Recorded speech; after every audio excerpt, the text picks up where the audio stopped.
So the first two humans that you actually see on the Axiom speaking are an artist named Jeff Pigeon. He's a storyboard artist, has been with Pixar for years, and myself. And Jeff and I are actually old college roommates. So we figured that would be a natural for us being in a conversation about what do you want to do? I don't know what you want to do. We just had to fall into old habits to have that discussion. Well, then what do you want to do? I don't know. Something.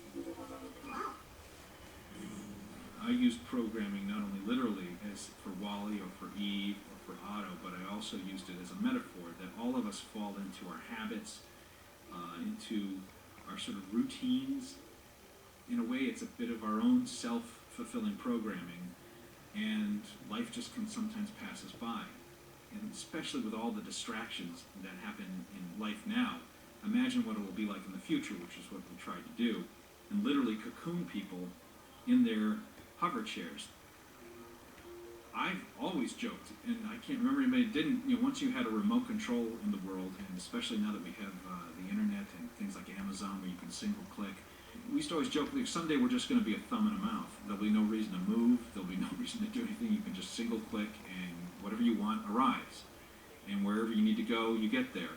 Or maybe you never have to leave. And so I kept thinking of all those beach chairs that usually get stacked up at like Hawaii resorts and on cruise ships. And I wanted the sense of the Axiom to have this perpetual vacation to it. You're sort of stuck in vacation hell on a cruise or at some high-end resort. And what if you never had to get out of your beach chair, your lounge chair, and you had all access to everything, even to talking to the person next to you with the screen in front of you?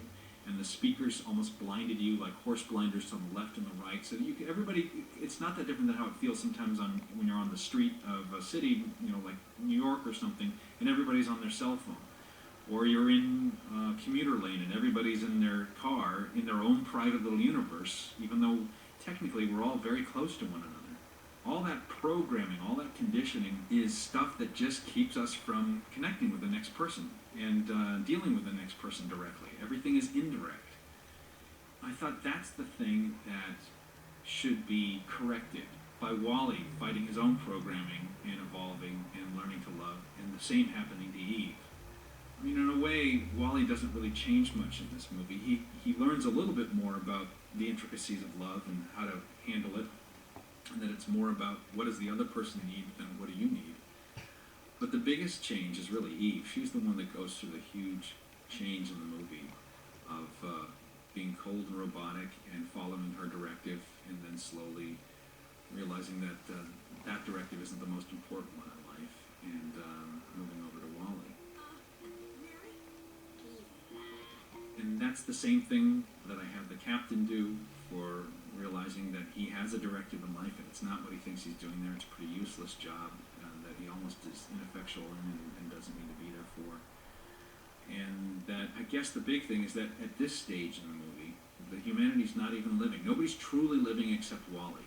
And for Wally pursuing Eve, she'll soon start to be living, and then for Wally being indirectly involved in the captain, he sort of wakes up and starts living, and it slowly sort of turns the tide for everybody else. This is all stuff that, I could geek out about forever, and you always want as a storyteller to have in the bones and hidden in the foundation of your movie, but you hope that when you're actually playing it and watching it, that stuff kind of is more subtle and it just comes through. One of the nice things about this movie, for not having a lot of people talking, is that you can't have anybody get on their soapbox and say exactly what they're thinking. You can't fall into that trap as a writer, as a storyteller. You really have to do it through action, which is great. You're doing it through drama. You're making people come to the decision themselves about where they think things are going and how they think characters are feeling.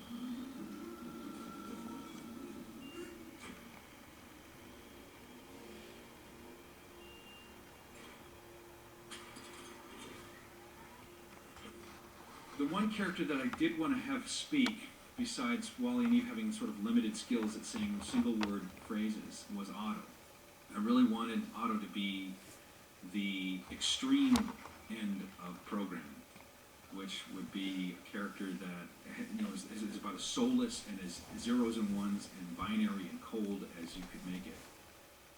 I don't know if everybody's familiar on Apple computers. There's this program called MacTalk, and where if you type in text, it can then speak it back to you, and it has a very cold feeling, and everything is monotone, and it kind of almost doesn't sound correct the way it speaks, and it's very soulless. And I thought that's perfect for Otto, because he really is the epitome of programming. And that was really the theme of the movie, was that irrational love defeats life's programming. It's probably obvious to all that we're big science fiction geeks, and we make nods towards many of our favorite influences. I love the idea that autopilot literally looked like the steering wheel of the ship. It is the autopilot. And that in the end, the captain would fight his own wheel. I grew up in New England in an island called Cape Ann, and one of the towns next to it is Gloucester, and that's where the Captain's Courageous story comes from. There's a big statue of a captain in his rain gear holding the captain's wheel. It's the icon on all the Gordon's fish sticks. To me, that's the icon of man and his vessel. And to have that turn into a wrestling match as opposed to working together, I just thought, wow, that's just a gift. I gotta use that. I gotta have that be the culmination of that storyline. The general food buffet. Food buffet. Atmospheric conditions. Okay, Otto. Well. I did a lot of conversations with Ralph Eggleston, our production designer, who I have only worked with in all the other movies. He's just the best. And we would have conversations about the opposites of how we'd like the world of WALL-E down on Earth to just be dirty, and dusty, and overexposure in the sunlight. And you could just sort of feel crust and rust on everything. And there's not a clean spot anywhere. And then to come to this ship in space, you can't get cleaner than space. It's pretty sparse. And get on the Axiom would be these very, minimalistic hallways and stuff with a sort of indirect lighting and reflective floors and walls. In a weird way, it explains the world that Eve comes from. And it's also nice and perfect that over time it's going to feel like paradise to have come back to the real world at the end of the movie. Even though it's still dirty and it has trash everywhere, you kind of are happy to be back. It seems like you're not in this fakery anymore, and you're sort of free of it. So we really sort of geeked out on all that, all the technology. It's so fun. I was very into the idea of using sort of reflective black glass to have all the graphics on the bridge console. I just thought that was the coolest look, and I hadn't seen that before in a long time in films. We actually have footage right now of Fred Willard showing. That was one of the fun things about this film. A lot of people have also asked why live action is in this film. It was frankly because I wanted Wally to watch Hello Dolly. Because I knew I was going to use those songs, I wanted him to also be a fan of watching the movie, and that would explain why he had a sample of it on his box and why he played it all the time. So that has, real human beings. And I thought, well, now I've sort of set a precedent. So any footage that was pre-recorded of anything else, I felt I had to have a human in it.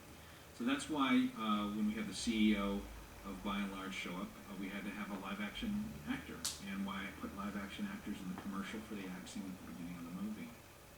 We had a couple names of actors who we thought might best play the leader of the corporatized world, and Fred Willards was way up there. Thank goodness he said yes.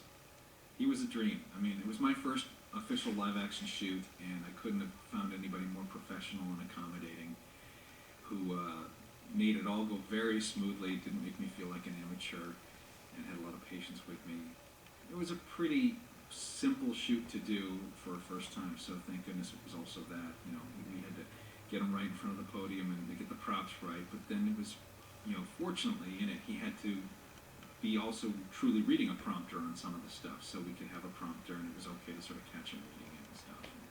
And we had a lot of fun. It was a real fun sort of inaugural event for Pixar, for me, and we shot him twice. We shot him once, and then about 6 months later we shot him again. And then about a little less than a year later, we shot all the live-action footage for all the Axiom passengers for the commercial early on. We felt we could get away with it because the humans had evolved over 700 years into what I like to call big babies.